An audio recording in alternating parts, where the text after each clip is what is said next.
फळबागांचे योग्य नियोजन केल्यास कमी खर्चात आणि कमी पाण्याचा वापर करून उत्पन्न वाढवता येतं। अहमदनगर जिल्ह्यातल्या निगोज इथल्या अमृत रसाळ यांनी द्राक्ष बागांचं शास्त्रीयदृष्ट्या नियोजन केलंय। त्यामुळे त्यांच्या 7 एकर बागेतील द्राक्षाची निर्यात युरोपात होते। शेतातील मातीचं परीक्षण करून ते खत आणि पाण्याचं नियोजन करतात। त्यामुळे त्यांना एकरी 6 लाख रुपयांचं उत्पन्न मिळते। आज आपण अमृत रसाळ यांच्या द्राक्ष शेतीची यशोगाथा जाणून घेण्यासाठी नगर जिल्ह्यातल्या निगोज गावात जाऊयात।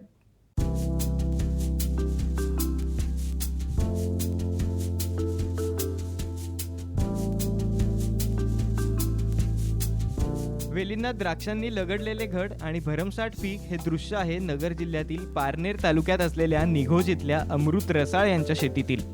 रसाळ यांच्याकडे 21 एकर शेती आहे। 21 एकरपैकी 7 एकरात द्राक्ष, 8 एकरात डाळिंब, 2.5 एकरात कलिंगड तर उर्वरित क्षेत्रात चारा पीक आणि भाजीपाल्याची लागवड करण्यात येते। 1990 पासून रसाळ द्राक्ष लागवड करतात। सोनाका, गणेश आणि थॉम्सन या जातीची द्राक्ष सध्या त्यांच्या बागेत आहेत।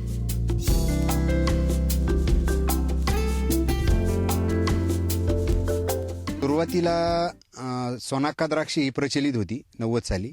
तर त्यावेळेस मी सोनाकाची 1 एकरची लागवड केली आणि त्याच्यानंतर जसजसं मार्केट बदलत गेलं तर त्यावेळेस थॉम्सन आणि गणेशची मागणी युरोप मार्केटमध्ये चांगली वाढली। मग त्याच्यानंतरचे प्लॉट आम्ही गणेश आणि थॉम्सन केलेली। तर आता ती साधारण 2005 साली थॉम्सन 2 एकर आणि गणेश 3 एकर अशी लागवड केलेली आहे। तर ती 5 एकरची लागवड आहे आणि थॉम्सन आणि गणेश ह्या दोन्ही व्हरायट्या एकच मॉलिक्यूलमधल्या आहेत।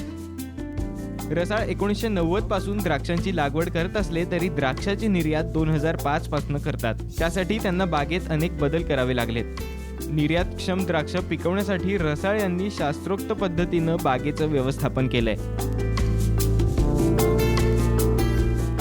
सुरुवातीला आमचा जो युरोपचा एक्सपोर्ट व्हायचा 16+चा, तर 16+ म्हणलं तर 16+च्या पुढं माल पाहिजे 18+ पर्यंत, पण तो काय आम्हाला मिळत नसायचा। मग याला साईज वाढवण्याकरता काय करावं आम्ही अनेक प्रयत्न केले, स्लरी केल्या, लिक्विड खताचा वापर केला, परंतु आम्हाला काही म्हणावं यश मिळालं नाही। नंतर आमच्या लक्षात आलं का रुस्टॉकची मुळी साधारण 10 ते 12 फुटापर्यंत गेलेली असती आणि आपण पाणी फक्त 3 स्क्वेअर फुटापर्यंत म्हणजे 9 स्क्वेअर फुटापर्यंत देतोय। मग जर लागवडीचं अंतर 11/6 असेल तर 66 स्क्वेअर फूट जागेऐवजी आम्ही 9 स्क्वेअर फूट जागा भिजवतोय। मग याला इतर मुळ्या ह्या नेहमी उपाशीच असतात आणि पावसाळ्यामध्ये त्याला पाणी मिळतं। तर त्याच्यानंतर आम्ही प्रयोग केला 2 लाईनला का सबसर्फेस टाकली लाईनच्या सेंटरला। तर त्या 2 लाईनमध्ये आम्हाला डायमीटर बी 20 ते 22 mm पर्यंत मिळाला, शुगर बी 17 ते 18 मिळाली आणि एकदम समाधानकारक साधारण एक झाडाला 22 किलो माल मिळाला आणि तो माल संपूर्ण एक्सपोर्टला जायला लागला। तर त्याच्यातून आम्ही प्रेरणा घेतली का सबसर्फेस केल्याशिवाय पर्याय नाही आणि मग आम्ही टोटल सगळ्या 7 एकरला आता सबसर्फेस केलेला आहे। सुरुवातीला यांच्या बागेत निर्यातक्षम द्राक्षाचं उत्पादन कमी होतं। 1 एकर क्षेत्रातून फक्त 6 टन द्राक्षांची निर्यात होत होती। त्यामुळे त्यांनी इनलाईन ड्रिपरचा वापर केलाय। यामुळे द्राक्षाचा आकार वाढलाय, तसंच पाण्याचीही बचत होते। सध्या त्यांना 5 पट कमी पाणी लागतंय। सध्या 1 एकरमधून 12 टन द्राक्ष निर्यात होतात। सुरुवातीला आम्ही काय केलं होतं, याला एक 8 लिटरची ड्रिपर टाकून सर्वाला ड्रीप केली होती, पण नंतर असं लक्षात आलं का 8 लिटरचा ड्रिपर हा जास्त डिस्चार्ज होतो आणि रूट झोनच्या खाली तो खत आणि पाणी घेऊन जातो। तर नंतर चेंजेस करून आमच्या मुलाच्या आणि आमच्या दोघांच्या विचाराने आम्ही त्याच्यामध्ये 4 लिटरचे ड्रिपर केले। त्याच्यानंतर त्यातून बी असं वाटायला लागलं का 4 लिटरचे सुद्धा जास्त होतात आणि मग आम्ही इनलाईन केली। इनलाईनला दर 50 सेंटीमीटरला एक 1600 ml चा ड्रिपर बसवला। तर अशी जी इनलाईन केली ती दोन्ही बाजूनी केली झाडाच्या, हां, आणि तिसरी ड्रीप आम्ही झाडाच्या 2 लाईनच्या मध्ये टाकलेली। तर ती जी 2 लाईनच्या मध्ये टाकली तिचे रिझल्ट आम्हाला अतिशय सुंदर आले आणि ती जमिनीच्या खाली 12 ते 14 इंच अंतरावर टाकली। नंतर जमीन बुजून घेतली आणि त्या वर्षापासून आमचं उत्पादन साधारण 8 टनांनी वाढलेलं आहे। म्हणजे जो 6 टन एक्सपोर्ट जायचा तो 12 ते 14 टनापर्यंत गेला।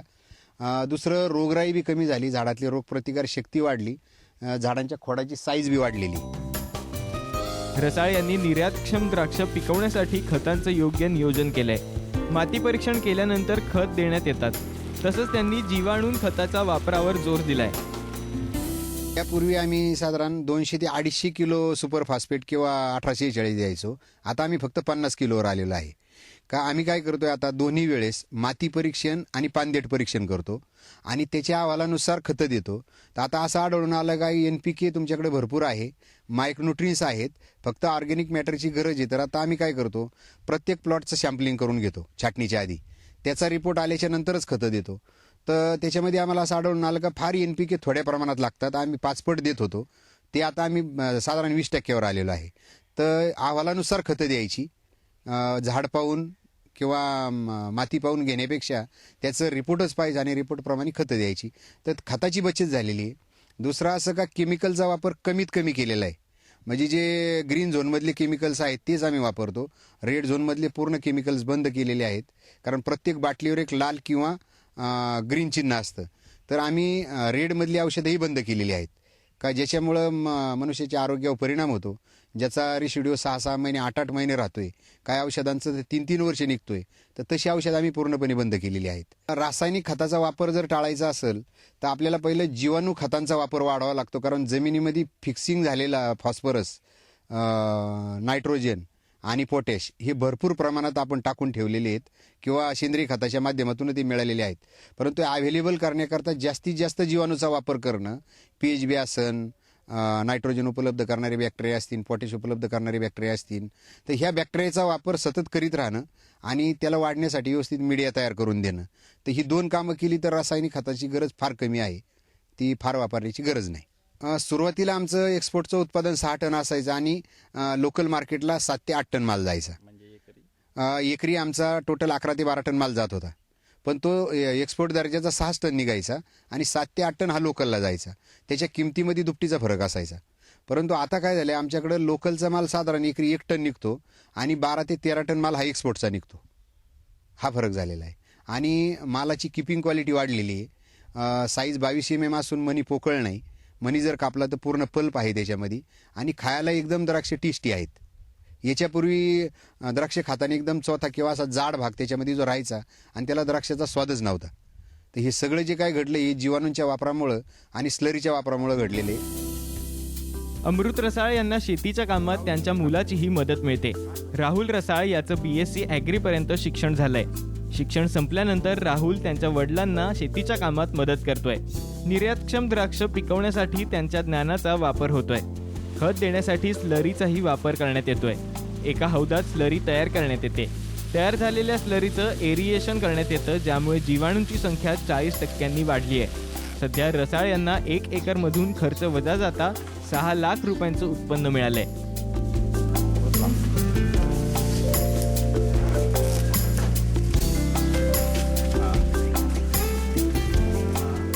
नायट्रोजन जर नसेल तर डाउनी मिल्डू, पावडरी मिल्डू आणि थ्रिप्स यासारख्या सगळ्या रोगांना तिथं प्रतिबंध झाला आहे. पर्सेंटेज त्याचं कमी झालं आहे, कारण नायट्रोजनमुळं सगळ्या म्हणजे नायट्रोजन जास्त किंवा केमिकल नायट्रोजनमुळं सगळ्याच गोष्टी आम्हाला वाढताना दिसल्या, पण तो नायट्रोजन आमच्या स्लरीतून आणि सेंद्रिय कर्बामधून जात आहे. फक्त आम्ही फॉस्फरिक ॲसिड म्हणजे फॉस्फरस आणि SOP म्हणजे पोटॅश या 2च गोष्टी आम्ही ड्रिपमधून देतोय. याच्या अन्यथा आम्ही जीवाणूमध्ये आम्ही phosphorus available bacteria, potash available bacteria आणि ट्रायको, पॅसिलो, सुडोमोनस, मॅट्रिझम यासारख्या मित्र बुरशी यांचा वर्षभर सातत्याने वापर करतोय. त्यामुळं आमचं जमिनीतला असलेला सोडियम आणि फॉस्फरसचे अवेलेबिलिटी, पोटॅशचे अवेलेबल होणारा सगळ्या गोष्टींसाठी आम्हाला फायदा झाला आहे. 50% माल हा रेट तेवढे आम्हाला जास्त भेटत आहे.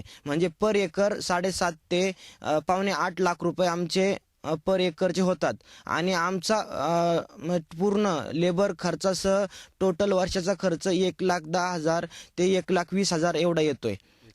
हो, एकरी 1 एकरसाठी एवढा खर्च येतोय. म्हणजे आम्हाला प्रॉफिट 6 लाख ते 6.5 लाख हे डोबळमानाने आम्हाला पर एकर टोटल क्षेत्राच्या म्हणजे द्राक्षाच्या ॲव्हरेज प्रमाणे आम्हाला मिळत आहे. निर्यातक्षम द्राक्षाच्या उत्पादनासाठी रसाळ यांनी योग्य नियोजन केलंय. त्यामुळे कमीत कमी खर्चात कमी पाण्यात निर्यातक्षम द्राक्ष पिकवण्यात यश आलंय. आपल्या शेतीची आणि बाजाराची गरज लक्षात घेऊन रसाळ यांनी बागेचं व्यवस्थापन केल्यानं त्यांच्या उत्पन्नात 3 पट वाढ झाली आहे. रसाळ यांच्याप्रमाणे इतर शेतकऱ्यांनीही भरमसाठ रासायनिक खतांचा वापर न करता माती परीक्षण करून संतुलित खतांचा वापर केल्यास त्यांच्याही उत्पन्नात वाढ होईल. लैलेश बारगजे, साम टीव्ही, अहमदनगर.